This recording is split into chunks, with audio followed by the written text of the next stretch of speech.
Ford's next big thing is a vehicle that wants to be everything.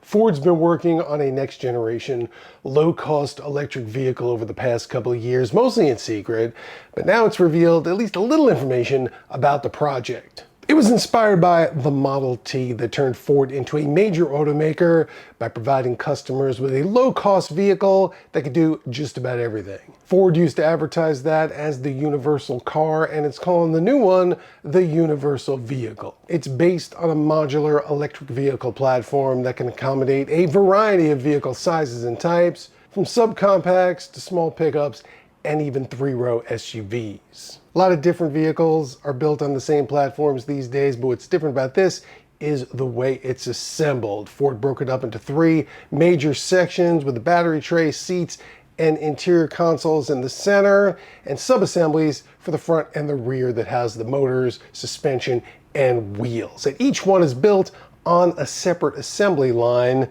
that all come together at the end. Basically just clip together and get a body on top. Ford says it uses 20% fewer parts than conventional vehicles and is simpler to build. It expects to be cranking these out 15% faster than the vehicles it builds today, and could do it 40% faster, but wants to take its time, make sure it does things right. Ultimately, it's about keeping costs down. Ford doesn't just want to compete with its domestic competitors, but with the Chinese automakers who are building very low price, high quality electric vehicles these days. And it's going to be doing it in the United States. It's converting its Louisville assembly plant for the new process, and has opened a factory in Michigan that's going to build the batteries to supply the cars. Or I should say cars and trucks. First model is going to be a small pickup about the size of a Ford Maverick, but with a passenger compartment as big as a Toyota RAV4's. That Ford's planning to sell for a starting price around $30,000 when production begins in 2027. That's not much more than a Maverick hybrid costs today, and about the same as the Ford Escape SUV that's currently built in Louisville. Ford hasn't released any technical details about the vehicle yet, although it did say it'll be as quick as a Ford Mustang EcoBoost to figure 0 to 60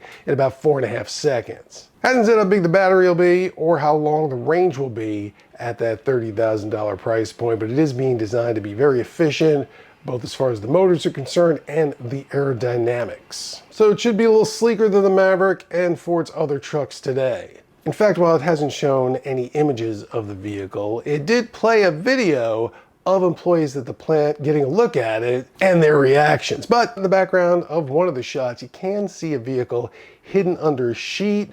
There's a low hood and headlights that make it look kind of like a Ford Mustang, in the same way that the Mustang Mach-E looks like a Ford Mustang. We asked Ford if that was in fact the truck, and its answer was, we look forward to revealing the vehicle next year when orders open. So while it wasn't a yes, it also wasn't a no. Even with what appears to be a lower hood than, say, the Ford F-150 Lightning, Ford did confirm that this will have a front trunk storage space, as well as a bed with a lockable cover. And like the F-150 Lightning, it'll have power outlets all over the truck so you can use it as a generator. Now, Ford CEO Jim Farley did say that this is very much a risky business. There's a lot of new technology here, a lot of new ideas, and there's no guarantee it's going to work out. But if it does, it's going to work out great for the consumer and the company, and they'll be able to apply the process to other factories and vehicles. As far as what those other vehicles might be, Ford did not confirm what's coming after the pickup, but again, it could build pretty much anything except for full-size trucks. This platform is not really engineered to handle that kind of duty.